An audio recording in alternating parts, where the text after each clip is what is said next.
আসসালামু আলাইকুম। প্রিয় সাংবাদিক ভাই বোনেরা, আজকের সংবাদ সম্মেলনে কষ্ট করে উপস্থিত হয়েছেন, এখানে আন্তরিকভাবে ধন্যবাদ জানাচ্ছি। আজকে আমাদের গণমাধ্যমের ভাই এবং বোনদের পাশাপাশি এখানে আমাদের বিএনপি জাতীয় নির্বাচন পরিচালনা কমিটির সম্মানিত সদস্যবৃন্দ রয়েছেন। প্রফেসর মুদ্দুল আলম হোসেন পাগল ভাই, মিডিয়া সেলের আহ্বায়ক রয়েছেন, জকরিয়া ভাই, যিনি নির্বাচন কমিশনের দায়িত্ব রয়েছেন দেখার জন্য। আমরা শুরুতেই বাংলাদেশ জাতীয়তাবাদী দল বিএনপির পক্ষ থেকে চট্টগ্রাম, ফেনী, কুমিল্লা এবং নারায়ণগঞ্জের অসংখ্য নেতা, কর্মী, সমর্থক, ভোটার এবং সর্বস্তরের জনগণের প্রতি আন্তরিক এবং গভীর কৃতজ্ঞতা জানাই।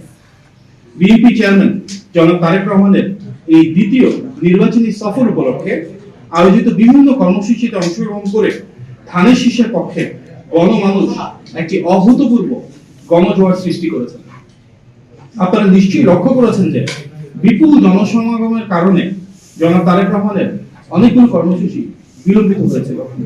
তবুও সর্বস্তরের মানুষ স্বতঃস্ফূর্ত, সরব এবং উৎসমুখ উপস্থিতির মাধ্যমে তার প্রতি জনগণের যে অগাধ আস্থা এবং ভালোবাসা, সেটিরই প্রতিফলন আমরা দেখেছিলাম। প্রিয় সাংবাদিক ভাই বোনেরা, আপনারা অবগত রয়েছেন যে আসন্ন ত্রয়োদশ জাতীয় সংসদ নির্বাচনে 292টি আসনে বিএনপি প্রার্থীরা ধানের শীষ প্রতীক নিয়ে নির্বাচন করছেন।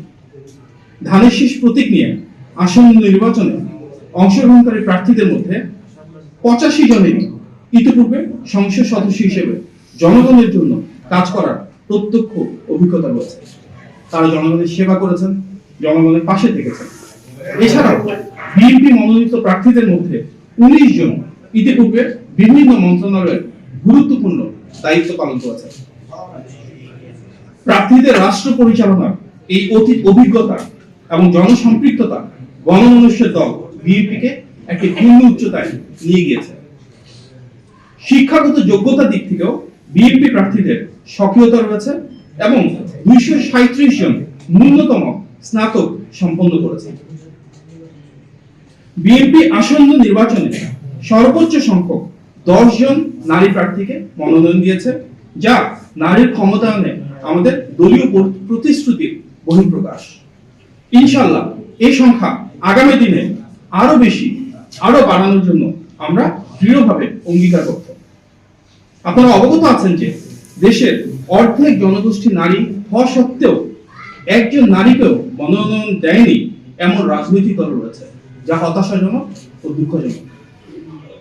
বিগত ফ্যাসিস্ট আমলে সবচেয়ে বেশি গুম, খুন, নিপীড়ন, হামলা, মামলা এবং নির্যাতনের শিকার হয়েছে যে দলটি, সেটি বিএনপি।